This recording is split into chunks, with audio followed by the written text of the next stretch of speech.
প্রথমে তো আমি তার যে সহানুভূতি জানাচ্ছি নাসুমের প্রতি, এবং নাসুম ওই সিচুয়েশনে আমাদের একটা ভালো শিক্ষা হচ্ছে আমাদের সকলের, যে একটা প্লেয়ার বা একটা প্রতিনিধি যখন দেশকে রিপ্রেজেন্ট করে এবং আন্তর্জাতিক খেলা খেলতে যায়, তাকে কীভাবে মানসিকভাবে আমরা সাপোর্ট করতে পারি, সেটা উত্তরে যেভাবে যে ক্রিকেট খেলেছে গতকালকে নাসুম, আনবিলিভেবল। আমার কাছে মনে হচ্ছে সবসময় ভেরি কনসিস্টেন্ট, এবং আমার কাছে মনে হচ্ছে যে he has played a very big role কালকে।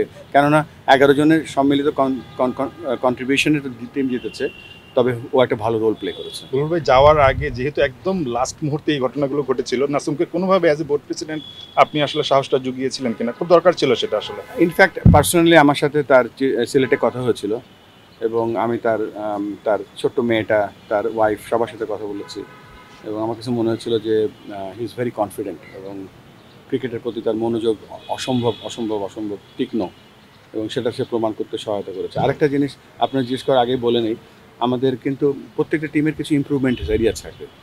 মানে সব টিম তো আর বিশ্ব চ্যাম্পিয়নের মতো সবসময় খেলে না। তো আমাদের এখন একটু মনোযোগ দিতে হবে আমাদের দুটো জায়গায়। একটা হচ্ছে যে আমরা 7 ওভার থেকে 14 ওভার বা 14 ওভার থেকে 18 ওভার, এই জায়গাগুলোতে একটু কাজ করলে মনে হয় আমাদের রানের যে ফ্লোটা আছে, গতকালকে অনায়াসে আমরা 200 বা 190 করতে পারতাম।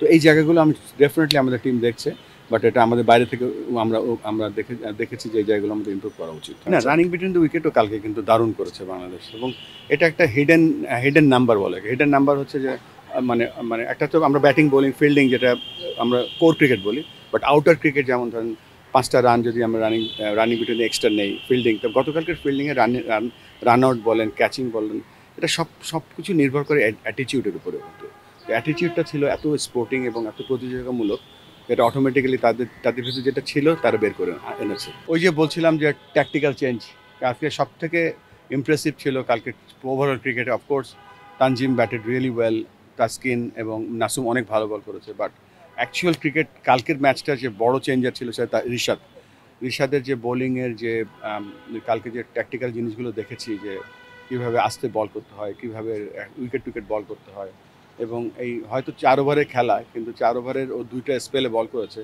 এবং 2টা স্পেলে মনে হয়েছিল যে হি ইজ ডিফারেন্ট। এবং টিম কম্বিনেশন তারা যেটা চিন্তা করেছে যে হয়তো সাইফ এবং শামীমকে দিয়ে তারা বাকি 4টা ওভার করাবে, বাইরে থেকে দেখে মনে হচ্ছে এটা রিস্কি ছিল, বা টিম ম্যানেজমেন্টের যারা টিমটা সিলেক্ট করে তাদের চিন্তাধারা কী ছিল আমি জানি না, but end of the day আমরা জিতেছি।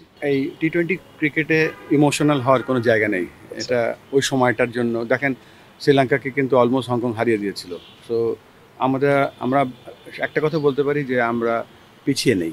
আমাদের যে টিমটা খেলছে, এই টিমের আপনি অফ দ্য ফিল্ড এবং মাঠের যেই পারফরমেন্স তারা করছে, তাদের যে কনসিস্টেন্সি, আমি খুব আশাবাদী তাদের নিয়ে।